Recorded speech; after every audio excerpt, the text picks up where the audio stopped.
Content. Bordeleaux, the pipes are calling. Oh, Bordeleaux, you're doing so poorly under my stewardship. Well, we've got a quest. The quest called the Trident of Manan. The first and most obvious place to begin the investigation is the thrice-damned city of Mousillon. Wait, what? This doesn't sound like the beginning of the quest. This sounds like the second paragraph in the quest, or whatever. Maybe I missed it. I had to send an agent over to Mousillon in order to look for the Trident of Manan or something. And it looks like, yes, he found that the city is damnable and decrepit as ever. I mean, Mousillon was shit even before it got taken over by the undead. It's pretty much exactly the same now it's been taken over by the undead. They actually had all those dead bodies around all the place just already. Fucking Mousillon. Anyway, we're frustrated by the lack of leads, yet energized by the investigation. Alberic knows precisely what must be done next.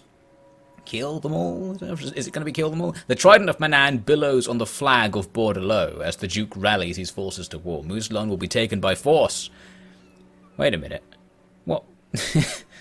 I'm not sure this completely follows. So we're looking for a trident. The same trident pictured on our flag. We thought it was in Mousillon, so we sent this agent to go and look for it. The agent said that there were no leads. So basically there was no evidence that it was in there. And Alberic said, well, then I know what to do. Kill them all. I don't know how this all connects to us finding the trident. But it's what we were probably going to do anyway, so that's fine. Now, of course, the vampires, now they almost have 2 full armies plus their garrison. So they've got about 2.5 stacks. And we can't afford even 1 stack of troops. Oh, this is cool. It actually tells you why you gained a trait. This is a massive step up. Because previously your officer would just randomly acquire traits just out of nowhere, and sometimes you'd be really frustrated, like, why have I got this massive negative trait for some reason? So here it actually tells me why I've got the trait. This tiny improvement is massive in scope. This is the sort of thing I wanted to see. So good old Alberic, the ultra chivalry man, is now also an authoritarian. Something tells me he was probably authoritarian already, but now he's officially authoritarian, which actually gives him increased chivalry and increased control. You think there'd be a downside, like maybe the peasants don't like being trod on by their insane, strict authoritarian master, but I guess they love the feudal system. They want an even more powerful upper class stamping on them. I think that's what the peasants want. It's Nobber Blood Reaper, the local cobbler, famous for his high-quality work on the shoes of our people, but now finally he's had enough of the authoritarian rule of Alberic the Insane, and now he's risen up with his orc brethren to finally maybe get an orc government. Why is our government human, our population orcs? We still don't know. We'll never find out. There we go, only have to click 100 times to make it attack. Right, this time, we're just going to delete them off the map with no, it's a really like archer-based army. Anyway, no actual fight. Bang! There we go. Of course we can't take the money because of chivalry, right? We want to grind that chivalry. Prosperous harvest, an unusually bountiful harvest. Well, that means that the game is acknowledging that time passes. You know, something I was thinking about earlier today, actually, how the way it's presented suggests a turn is a couple of weeks, kind of based on how far you can move, and how, like, after, like, a really long period of time, nothing really seems to change. There's no climate system, there's no seasons, but there's a harvest, apparently. Maybe they don't have harvesting season, they just harvest whenever they goddamn feel like it, I don't know. The ecology of this planet is so similar to the ecology of Earth, it suggests it has a very similar setup, but who knows, who knows. Anyway, do we give the extra food to the buildings, they can eat it to reduce construction cost, or do we store it? Oh, we definitely want that. Plus 20 growth, then we can have more building slots, and then we'll suck less. This is what we desperately need. I've also destroyed our infantry barracks thing, because now we are going all cav, which I can't build because I have insufficient funds, but once we can, we're going to go all cav. We're going all cav because, just because, it's an option. Oh my god. The vampire army actually came over to fight me. How mean. Well, at least this gives us a chance to see what they have. They have buttloads of the trash zombie. A couple of spearmen there. This army is nice and weak against all cav. Now I'm really liking this all cav idea. The second army, oh, it does have lots of spears, that one. We'll have to bring something that's not cav. Actually, oh, probably not. We'll just trash through the spears. Anyway, in this case, we're going to run away. And I happen to know I'm right on the edge of their movement range, so they can't chase me. Oh no! We've lost the blessing of the lady. Oh, because I didn't fight the battle. Because I didn't die. Is that how the blessing of the lady works? If you don't commit suicide for the lady, then she goes, no, I don't like you anymore because you're alive. And that offends me quite deeply. Now, for some reason, one of the vampire armies went back, and the other one just stood here and took some attrition. So we could actually try and fight it here. I don't know if we'll be able to beat it, but look, it's got so many trash zombies. Surely we can get a win over the undead, which will now give us +2 chivalry thanks to that tech. Oh god, we're on 75. We need 200 to reach the next thing, and even that's pretty much nothing. Anyway, okay, well, let's put some content in the video by doing it. In you go! It's really far in our favour. Shall I just auto-resolve it? I thought there could be some content there, but I don't know. I guess I can't really be bothered because of the loading times. I've actually turned the graphics down, but okay, since we have the opportunity to do this and not sit through the loading times. That'll speed things up. As long as nothing happens in the video, I'll be okay. Sorry, Red Duke. We're not very chivalrous today. We are just going to hound you mercilessly to death, execute you because chivalry. Yes, we can justify any action with because chivalry. We're fine. Oh wow, Lyonesse only want 100 gold to join the war against Mousillon. Well, we'll say yes. As long as they don't capture it, this could be great. If Mousillon could somehow lose all their troops in a war to Lyonesse. Lyonesse somehow got a full stack. Damn AI cheats. If they could lose their stuff to Lyonesse, and then I'll sneak in and take it. Right, let's just hope that happens soon.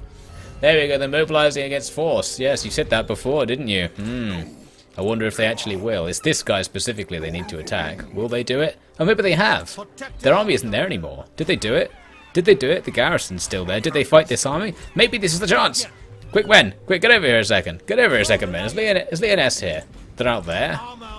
I'm sure they did something. Let's just have a cheeky look here. It doesn't look all that good. Siege assault probably very difficult. Yes, this looks good. The Lyonesse army came over and took out the couple of guys outside. So now the enemy is screwed, right? Lyonesse is going to reinforce in this battle, but look at that. It's barely changed the balance of power. I guess Lyonesse has all trash as well. Yeah, look at that. Here's what we'll do. We'll do a siege assault just for fun. We'll let Lyonesse's army go in and, like, you know, attempt to get inside. And hopefully Lyonesse will do enough damage that then when our army comes in later, we'll be able to take the settlement with reduced losses. Because this, of course, is the chivalric way, right? Right? You let others die for you? Is that the chivalric? I can't remember. I didn't read the book in much detail. Oh, let's just assume it is and carry on.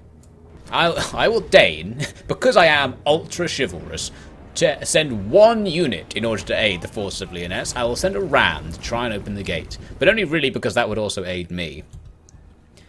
Hang on a second. Are you seeing this, ladies and gentlemen? Hang on a second. Are you seeing this? What is this? What is this? What is this? If it is not a completely open and unguarded way into the city. Why I say unguarded? Guarded only by this mysterious, ethereal line. Hey men, why are we assaulting this fortified fucking gothic gatehouse with skeletons and towers that shoot magic or something at us? There's literally a hole in the wall. There's a hole in the wall. I guess it's there to let a river through or something because there's some water, but, you know, there's not really water, is there? We could quite easily walk in there. It'll probably be a bit muddy. You'll get your shoes wet going through there. I'll admit that. But you won't get exploded by evil zombie magic. No. I think you get my point, don't you, ladies and gentlemen? This is some bullshit. The settlement behind it doesn't even look to be in that good condition. Do we really want to capture this? They've really let it go. It's all falling bloody apart. Do zombies not care about property values or something? Maybe these zombies don't really require much accommodation because what they have here is pretty trash, to be frank. This is trash. This isn't worth anything. They have got a very, very magnificent castle at the back, which we will have to knock down and replace with the Bretonnian castle later on. Anyway, what's happening? Are Lyonesse making any progress? Keep going, men. What are they doing? I'm not really sure what the AI is going to try and do here, other than just die, which won't really help us. You have to make some progress. I mean, what are they doing? Their army's all split up. Like, some of it's run in, and some of it's back here. You're screwing this up, Lyonesse. You're supposed to be winning this for me. What are you doing, Lyonesse? Even my men are getting killed because of your incompetence. This is what they call pushing the ram, just walking 20 meters behind it. The ram's good. The ram will do its own thing. It's a really nice ram because it's covered in shields. Unfortunately, we don't actually have shields. We haven't unlocked that technology, so our troops don't have it. We don't have the ability to give our men pieces of wood. We just couldn't think of it, I guess. But we did manage to construct this very ornate-looking ram. And it's even got our little fleur-de-lis on the front. A beautiful ram, far, far superior to the quality of anything we actually field in our armies. I don't know how we came up with this. So let's see what the Lyonesse forces are doing. Nothing. No, it's actually nothing. This can't be their strategy. You actually going to do nothing. Okay, okay. At least over here they sent a few guys up onto the wall. What are those guys doing? They're fighting with some skeletons. So they may actually reduce the strength of the enemy, as I had hoped. Oh wait, is this a genius tactic from Lyonesse? Like, while they're attacking here, they've sent a couple of guys down to the other end of the map to put some ladders up just in some random other position, and now there's nothing up there. Although I tell a lie. I tell a lie, they're actually just here. Well, if these guys don't think to... Oh, no. If they don't think to come around here, this could work. It's not going to work. And the massive problem with Lyonessa's strategy is that they're sending peasant bowmen as their assault unit. And they are now going to be facing the Graveguard Great Weapons, which is like the best infantry unit that the undead factions can field. Oh, I don't think this is going to go very well. Poor Lyonesse. They tried, didn't they? Well, I mean, it's debatable whether they tried. They did do something. Well, even that's debatable. A portion, a very, very small portion of their army did something. And that something was primarily die. So, oh look, the ram made it to the gate. How are the men climbing up the walls doing? Getting absolutely fucking annihilated by everything up there? Yep, that's the looks of it. Going well then. Here's the problem. My men have to go up there at some point. Look at this, it's an absolute slaughter. The giant monster's just stamping everything out. Could you at least kill some of them, Lyonesse? Make your deaths worth something. That's all I ask. Maybe sneak in and take the capture point. Look at these guys. Like an infiltration unit sneaking through the streets. They've routed. I don't know how they got this far in without anyone noticing. Nice job. Oh, the enemy have kept some stuff on the capture point. How mean of them. Finally, Lyonesse decides to deploy the rest of the units. I think they might have come to, like, sit next to us and be like, alright, Alberic, what's the plan? I see you formed up here. Clearly there's a plan. And Alberic's like, You kill yourself and I'll stay here. Is that okay as a plan? Eventually, he managed to convince this guy, the enemy leader, that this was a good idea. He's going in last, like a true chivalric hero. He's Adelhard the devoted to staying alive. But they cut that out of his name for PR reasons. See all these people being killed just inside the gate. Now it's your turn. If you could actually fight the Vargas, that would be good, because you do have a bonus against large, so you might do more than 0 damage per hit to them. Yes, yes! Go on, poke them with those things you're holding. Give them a poke. Yes, I know they're monstrous creatures that actually cause them to explode by the looks of things whenever they touch you. That doesn't look very difficult, does it? You'll be fine. You'll be fine. Oh, did they just annihilate the entire unit in about 3 seconds here? Yeah, they probably did. I lost most of my knights while I wasn't paying attention, because this tower, which I thought had been disabled, was actually still firing. God damn it, it's blue over the top, which I kind of thought meant like your allies controlled it or something, but no, it still fires at you when it's blue. Oh, yeah, that was red, that was blue. Yeah, it still fires at you even when it's under control of the allies. Lyonesse, you fucks! They took control of the enemy's defences and are using them against me. So I can't just stand here like I thought I could.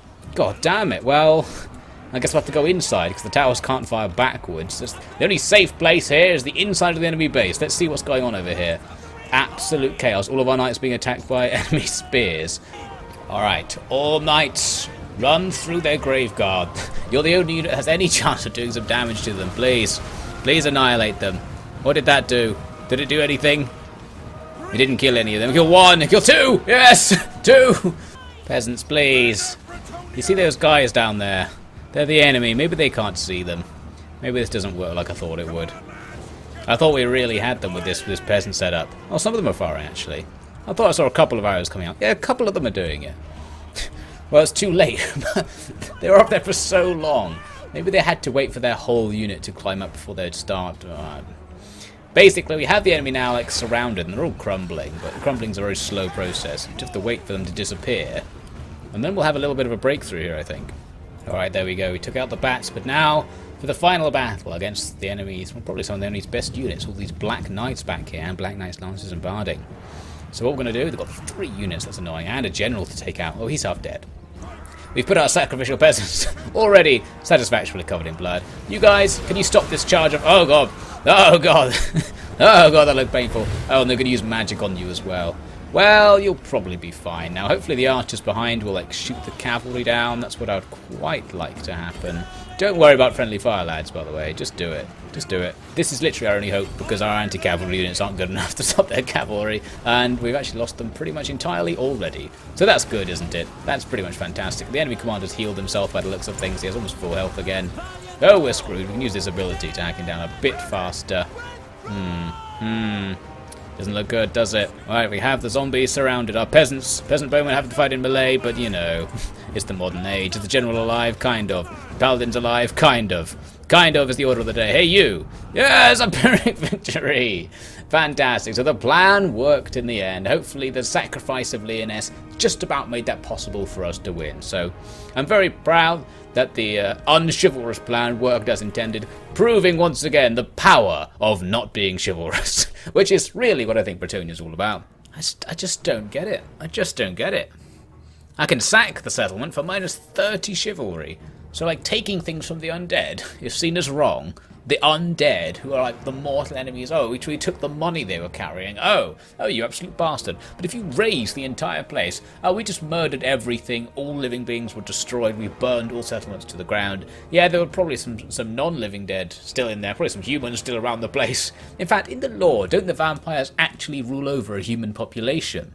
And that the undead are just their armies, like from the people who die from the human population are made into those armies. So how does plus 30 chivalry come from raising it? Aren't we killing the people who are like under the vampiric oppression and we're supposed to be rescuing them? Why doesn't Occupy increase your chivalry? Alberic's decided he likes the vampire counts after all that. What was that about, Alberic? Didn't you see how the vampires just killed all of your army? Oh, of course, because your army is mostly peasants. And you thought, these guys like killing peasants almost as much as I did. These vampire counts are good. And, you know, earlier when I was saying it's great when it tells you why a trait came in. In this case, it actually didn't tell us why the trait came in, which is annoying. So all the leads that he pursued had dried up. We knew before we did this wouldn't be a lead. Only now does he realise, wait a minute, I just got thousands of people killed and this doesn't actually progress what I was trying to do with my life. Well, whatever. Okay, so he's decided that actually there's no evidence of the Trident of Manan up here. Maybe it was back where I was before. Maybe if I just go look a little harder, I'll find the Trident on the floor somewhere. It's down the back of the bloody sofa the whole time. We went out here and like did this massive siege of an undead place and killed the regular human population because then the Lady of the Lake will like us more or something. Anyway, well, thanks for the 500 money. Mousillon's dead, to the outrage of that old man with a beard. Leoness's army's been wiped out. I'm not sure. We might have lost a unit or two in there. It's all good. You know, here's an interesting thing. This up here, this where it says 10 out of 12 and it barely fits on the user interface. Like the 10 is how many peasant units I have. And it's supposed to represent, like, the more peasant units you have, the more of a problem for your economy it is. So if it goes above the limit currently being 12, since I've capped, it used to be 10, but I've captured this place, it's taken up to 12. So if it goes above, you start getting a money debuff and your income goes down.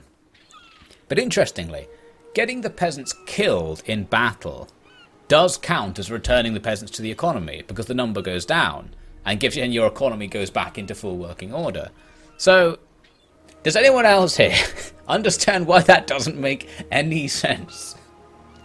If I summon all the peasants up from the farms, and this causes the farms to lose productivity because half the people aren't there anymore, I take the peasants into the tainted undead land and they die, the farm goes back to full productivity. Does anyone see where the possible logic problem is in this mechanic? There isn't one, is what I'm saying. That's perfect mechanic. Alright, we made it to the next part of the quest. Although much of the groundwork on the investigation into whatever it is has already been completed. No, it hasn't. We had no leads. Then we had no leads in the second phase of the quest. Now it's like, oh yes, you probably know where it is. You're on the cusp of knowing where it is. You're that close to the sofa. You can see something sticking out of the sofa. You're even thinking of reaching for it. So it seems we have to have 10,000 money to raise a search party to find the Trident of Manan. That's the next part of the quest. Oh, and the beastmen are back, are they? Well, that's good news. So that's going to take another trucking long time. We actually have no enemies here, because we're surrounded only by the other Bretonnian states. So in terms of like military, do we have to even do anything right now? You know what, since our new quest is to get money, and since we have no real military things to do, all I'll do, I'll just like get rid of most of the army. Just get rid of it. Send all these peasant bowmen back to wherever the bloody hell they came from. I'll keep these ones because I can't actually recruit them. You guys are all off the team. There we go, now we'll make loads of money. Right, we'll have the Trident of Manan in no time. I don't know when how specifically long it's going to take because I am going to get out of here. Thanks for watching another episode of this. It was a little bit more fun than the last one. Oh hee haw, saucy saw. That's the end of this episode. That's my outro. See ya. Amazing. So guys, remember to like, comment and subscribe.